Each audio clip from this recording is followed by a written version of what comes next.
கர்த்தருடைய பரிசுத்த நாமத்துக்கு மகிமை உண்டாவதாக.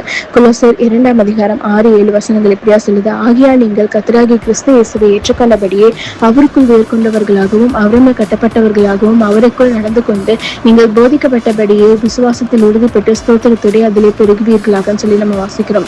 அருமையான தேவச்சனமே, நம்ம இயேசு கிறிஸ்துவை ஏற்றுக்கொண்டது பார்த்தீங்கன்னா ஒரு நாள் நடந்த ஒரு சம்பவம் மட்டும் இல்லை, அது ஒரு தினசரி வாழ்க்கை முறையாக இருக்கணும். அவருக்குள் நடந்து கொள்ளுங்கன்னு சொல்லும்போது பாருங்க, நம்முடைய எண்ணங்கள், நம்முடைய வார்த்தைகள், செயல்கள் எல்லாம் கிறிஸ்துவ பிரதிபலிக்கக்கூடியதா காணப்படணும். இந்த வசனத்துல வேரூன்றி சொல்லி நம்ம வாசிக்கும் போது பாருங்க, ஒரு மரம் ஆழமான வேர்களை கொண்டிருந்தா மட்டும்தான் எந்த ஒரு புயலும் அதை எளிதில் அசைக்க முடியாது.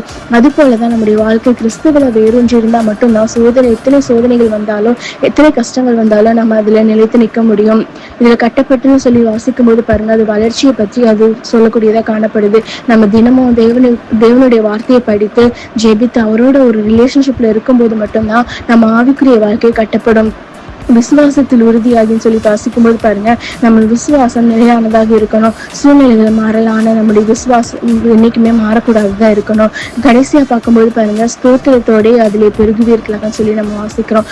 இன்னைக்கு நம்ம நன்றி செலுத்துகிற ஒரு இதயம் கொண்ட வாழ்க்கை தான் உண்மையான கிறிஸ்துவ வாழ்க்கை காணப்படுது. எல்லா சூழ்நிலையிலும் நன்றி சொல்ல நம்ம கற்றுக்கொள்ளணும். எல்லா சூழ்நிலையிலும் ஆண்டவருக்கு நம்ம ஸ்தோத்திரங்களை ஏறெடுக்க நம்ம கற்றுக்கொள்ளும் போதுதான் நம்ம கிறிஸ்துவ உறுதியாக இருக்க முடியுங்கிறது நம்ம மறந்து போயிடக்கூடாது. கர்த்தர் தாமே உங்களை ஆசீர்வதிப்பாராக. ஆமென்.